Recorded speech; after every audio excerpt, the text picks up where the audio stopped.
Bienvenue mesdames et messieurs dans cette émission exclusivement dédiée à la 67e session du comité contre la torture à Genève. Nous sommes dans une émission spéciale parce qu'aujourd'hui je n'aurai pas d'invité. Je vais vous raconter Genève comme si vous y étiez. Il faut déjà noter que cette 67e session a été marquée par le passage du Togo devant le comité contre la torture pour la présentation de son rapport périodique sur les cas de torture au Togo. La session s'est déroulée en présence de la société civile togolaise et bien sûr sous le regard bienveillant de la presse togolaise. Que s'est-il passé à la première journée pour qu'on en arrive à la deuxième journée? Élément de réponse avec le confrère Loïc Lawson du journal Flambeau des démocrates.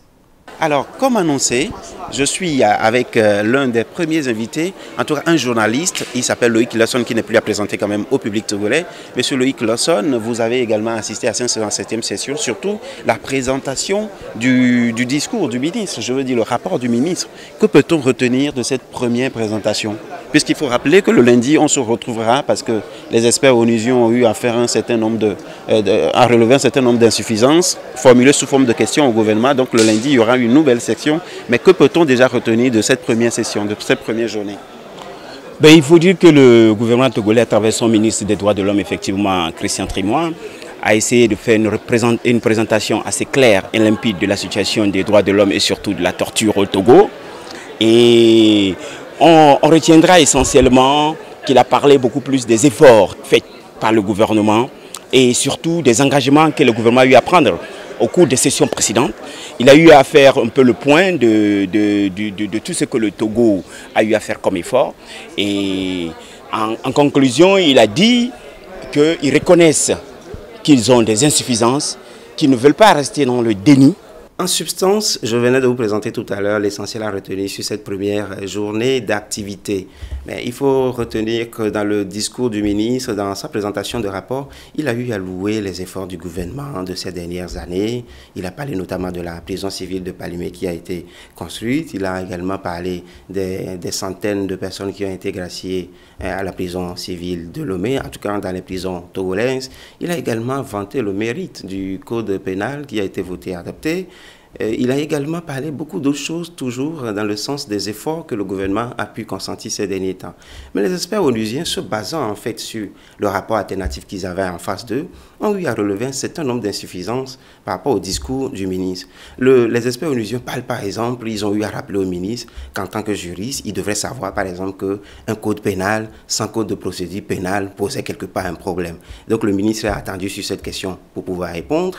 On lui a également posé des questions sur le gamin de 11 ans qui a été abattu froidement alors qu'il ne manifestait même pas à Goé. On lui a également posé la question de la surpopulation de la prison civile de Lomé. En gros, le milieu carcéral a carrément dominé les débats à Genève. Alors le ministre était attendu. Et une chose aussi importante, le ministre a dit dans son discours que depuis 2015, il n'y a plus de plaintes pour torture au Togo. Alors les experts lui ont rappelé, se basant toujours sur le rapport alternatif qu'ils avaient en face d'eux, qu'il y a eu au moins 16 plaintes de cas de torture. Alors, il était question de savoir pourquoi est-ce que cela a pu échapper au ministère des Droits de l'Homme. Donc, le ministre devait répondre à toutes ces questions et c'est ça, en fait, qui a fait l'objet de la deuxième journée. Et donc, la deuxième journée a démarré tout comme la première. C'est-à-dire, c'est le ministre qui prend la parole, histoire de donner des réponses aux questions des experts onusiens. Alors, le ministre a-t-il convaincu par ses réponses, éléments de réponse avec Samuel Niaoui, qui est journaliste, présentateur télé à New World TV?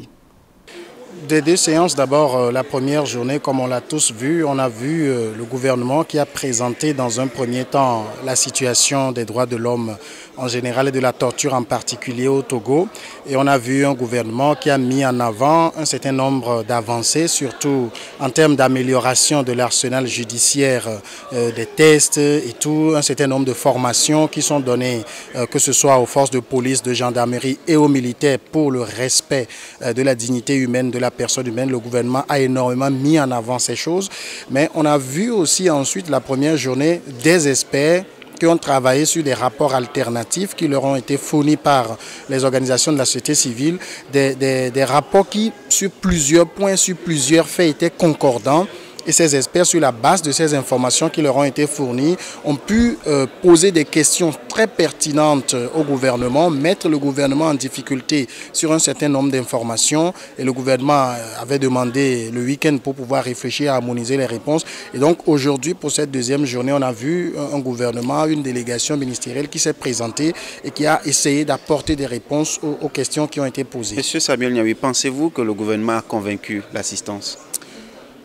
Est-ce que vous avez été convaincu vous-même par les réponses du gouvernement? Bon, étant quelqu'un qui vit la réalité au pays, je ne m'attendais pas à autre chose que ça, de voir un gouvernement, c'est-à-dire de voir un gouvernement qui se réfugie dans le déni de la réalité. Parce qu'il y a beaucoup de choses qui ont été dites ici, ce n'est pas la première fois qu'on les dit à ce gouvernement et ce n'est pas aujourd'hui que ces informations sortent. Même au pays, il y a déjà des organisations de la société civile, des journalistes qui ont eu à faire des émissions, qui ont eu à interpeller le gouvernement dans les colonnes de journaux sur des choses qui n'ont pas changé.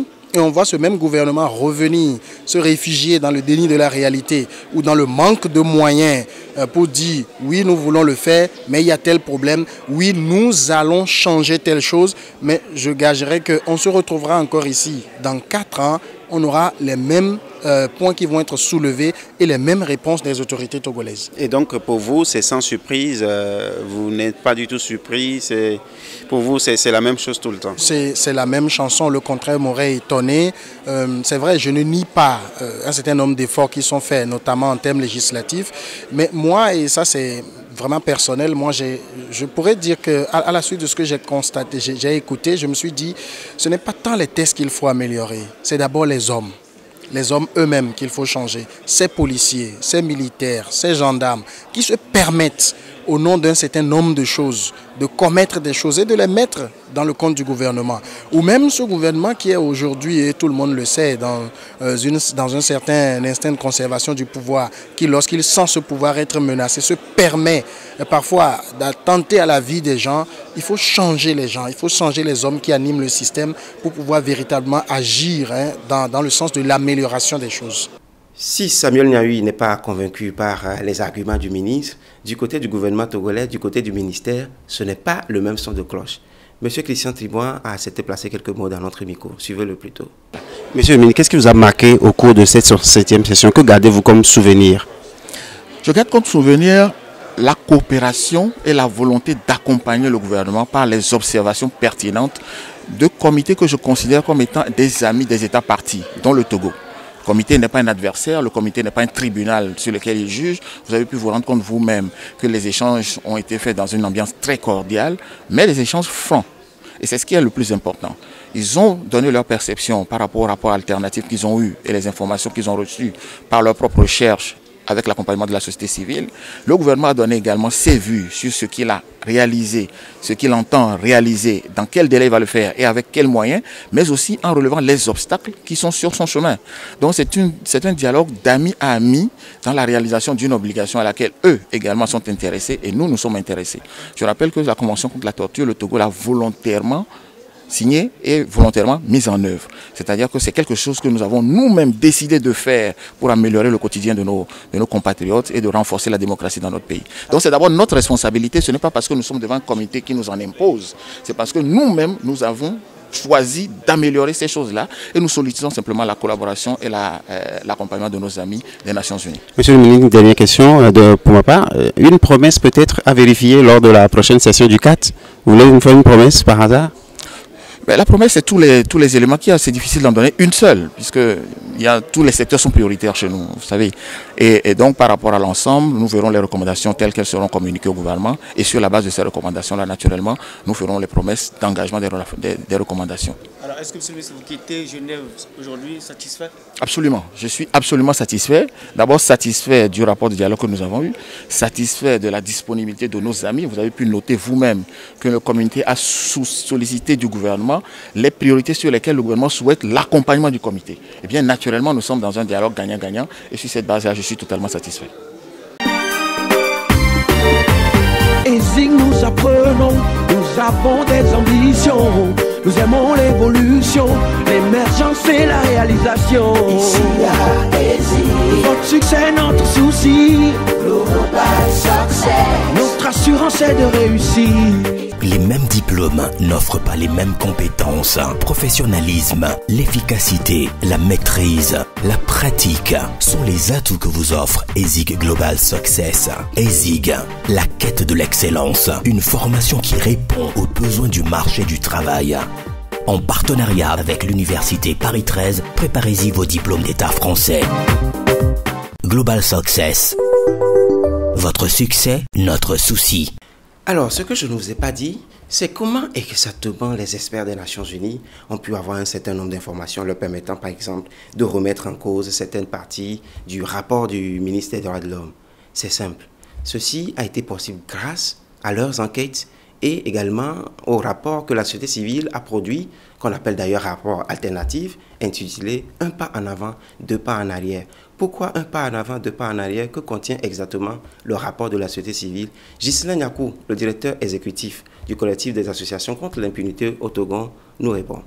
Un pas en avant parce que avant 2017, juste après le cas 2012, jusqu'en 2015 par là, le gouvernement a fait des efforts au niveau du cadre légal, en adoptant le nouveau code pénal, en faisant l'effort de démarrer l'adoption du nouveau code de procédure pénale, en ayant commencé le travail sur le mécanisme national de prévention de la torture et en facilitant beaucoup plus l'accès des organisations de civiles dans le lieu de détention, en ouvrant plus la collaboration avec ces organisations. En tout cas, on sentait un élan fort vers l'amélioration de tout ce qui concerne la lutte contre la torture, la prévention de la torture. Et on sentait cet élan aussi dans la mesure où le gouvernement, dans son ensemble, à travers les plaidoyers qu'on faisait, à travers les rencontres qu'on faisait, réaffirmait sa volonté d'aller de l'avant.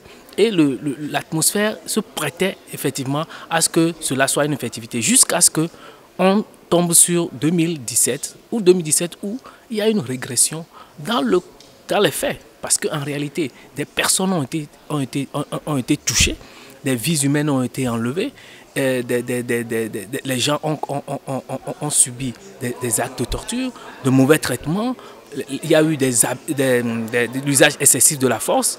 Et donc tous ces cas qui ont pu être relevés à un moment donné de notre histoire et qui ont fait que la volonté exprimée par les autorités ont été questionnées alors face aux faits. Est-ce qu'en réalité, le gouvernement, à travers cette volonté qu'il voulait exprimer au départ, avait mis en place tous les gages nécessaires pour que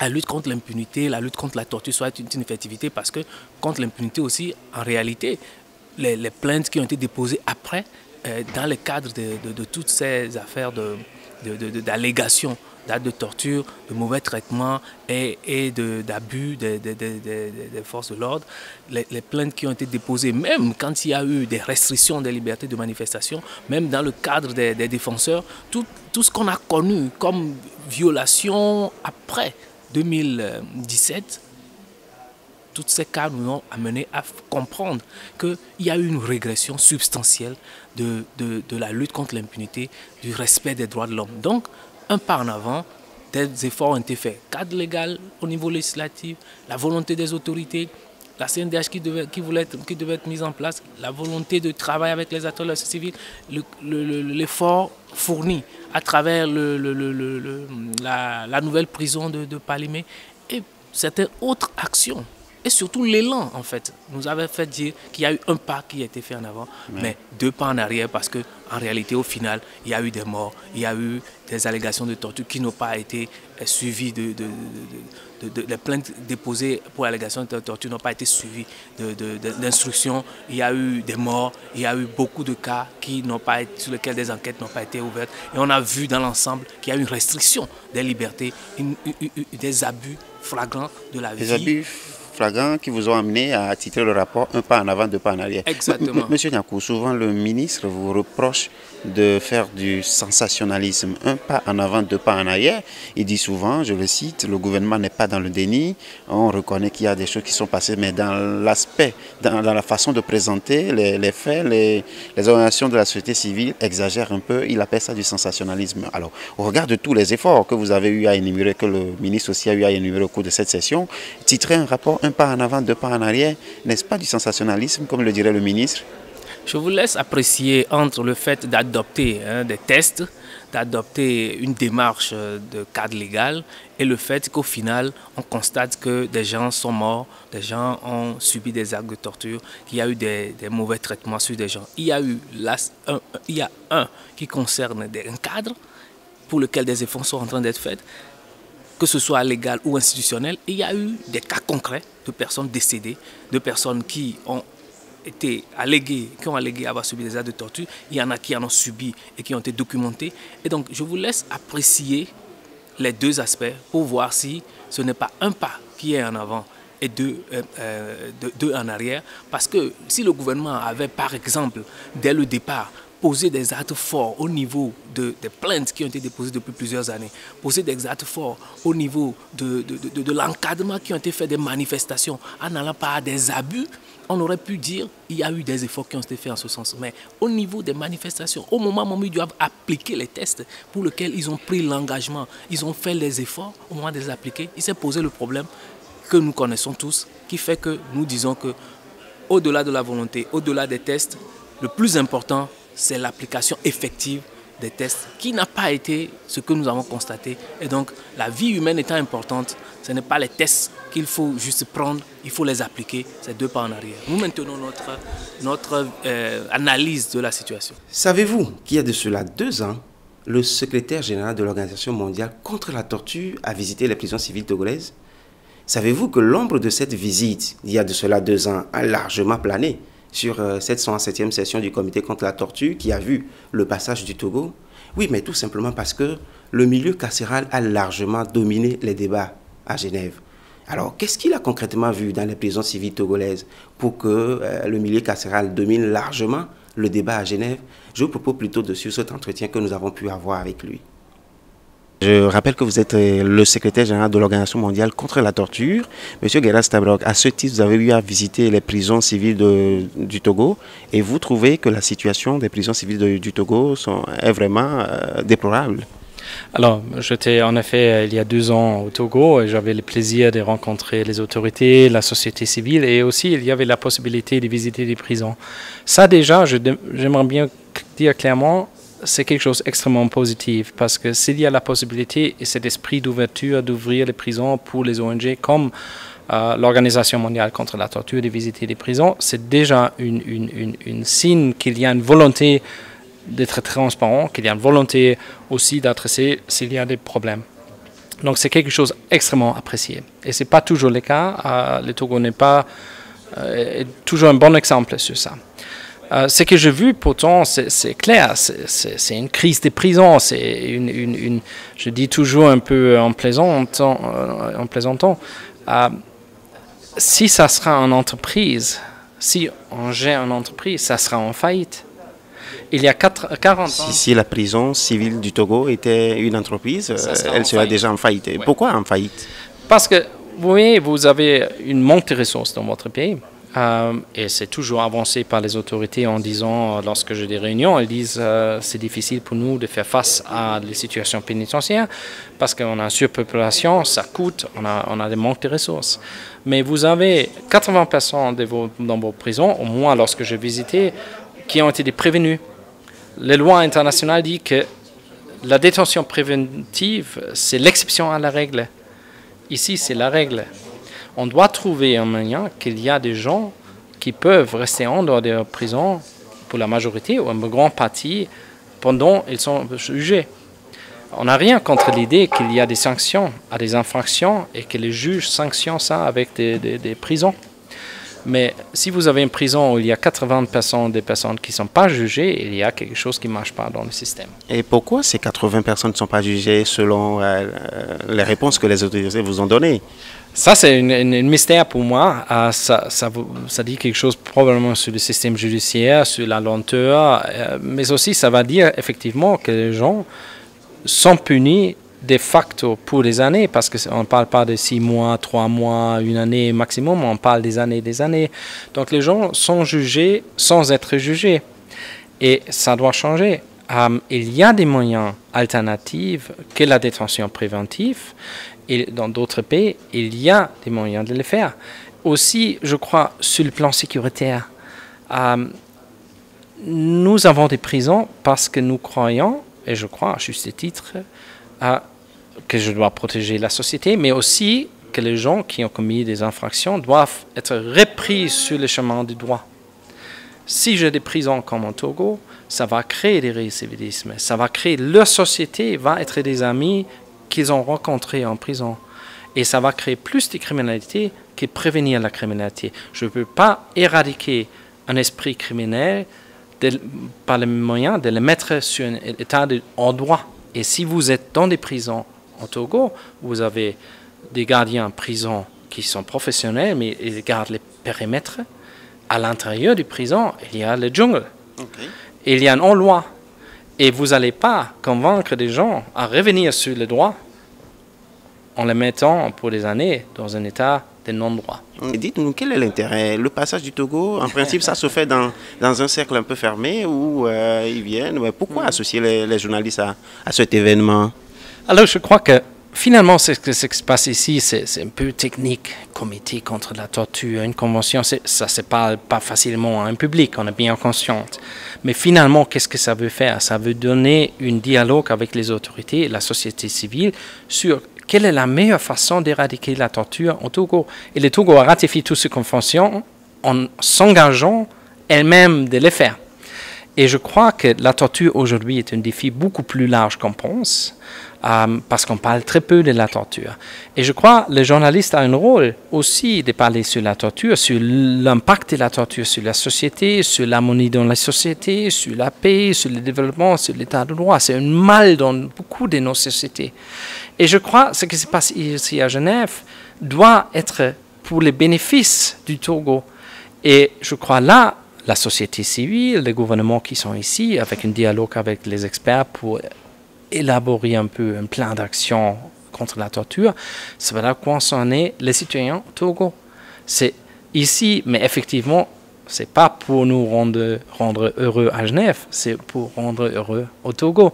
Et je crois là, les journalistes jouent un rôle essentiel. Je crois plus généralement que les journalistes jouent un rôle clé pour une société ouverte, démocratique, avec le respect pour les droits de l'homme, mais notamment sur la torture, qui est toujours un peu un sujet caché, parce que c'est dans les gendarmeries des polices, c'est en secret, c'est les victimes qui n'aiment pas trop parler là-dessus, parce que c'est très sensible. Aussi, personnellement, c'est un sujet où on a besoin des journalistes qui n'ont pas peur d'adresser un tel problème. Et je crois que c'est pour le bénéfice du Togo, si des choses qui se passent ici sont traduites un peu dans le langage au Togo pour être vues comme quelque chose de signifiant qui se passe ici. Alors, monsieur le secrétaire général, nous allons terminer notre entretien, mais dites-nous, en dehors du fait d'inviter les journalistes à Genève pour cette 67e session, est-ce qu'il y a une autre particularité pour cette 67e section? Bon, la session, ça concerne plusieurs États, donc le Togo n'est pas ciblé différemment que d'autres États, je crois, c'est aussi important. Il y a le Bangladesh, il y a la Grèce, il y a toute une série de pays qui sont considérés cette fois-ci. Mais je crois que pour moi, l'important, c'est que la lutte contre la torture doit se continuer après la session. Je crois pour nous, en tant qu'OMCT, avec notre partenaire, les CACIT au Togo, parce qu'on a des partenariats très forts sur la société civile togolaise, on aimerait bien engager les autorités par la suite sur la mise en œuvre des recommandations qui vont être émenées ici à Genève. Et de continuer vraiment ce dialogue, je crois, c'est un peu... on a vu une voiture qui veut aller en avance, mais la frein à main est un peu posé. Avec les troubles aussi un peu politiques qu'on a vu, les contestations au Togo dernièrement, je crois on a un peu oublié qu'il y a un engagement dans la lutte contre la torture. Donc j'espère que le comité va remettre la frein pour les faire partir et qu'on peut discuter avec les autorités et la société civile et avec votre soutien par la suite comment on peut avancer pour vraiment éradiquer la torture. Le 9 août 2019, les premières recommandations du comité contre la torture ont commencé à tomber en attendant les autres. Ce qui retient particulièrement l'attention, c'est que Genève réclame la fermeture de la prison civile de Lomé. Lomé va-t-elle répondre favorablement à cette recommandation? les jours à venir, les semaines, les mois ou peut-être les années nous situeront mieux. Mais avant cela, il faut quand même souligner que le gouvernement togolais prend très au sérieux son passage devant le comité contre la torture. Il faut souligner également l'humilité, l'ouverture d'esprit du ministre des droits de l'homme qui s'est présenté d'ailleurs devant le comité contre la torture. Alors tout ceci est-il suffisant pour qu'on puisse espérer ou bien pour qu'on puisse voir l'effectivité de la fermeture de la prison civile de Lomé? Eh bien, wait and see, comme le disent souvent les Anglais. Mesdames et messieurs, nous sommes arrivés à la fin de cette émission spéciale d'Écho du Togo qui a été consacrée exclusivement aux droits de l'homme. Nous nous retrouverons dans un autre numéro pour aborder d'autres thématiques. Merci à vous de nous avoir accordé notre attention.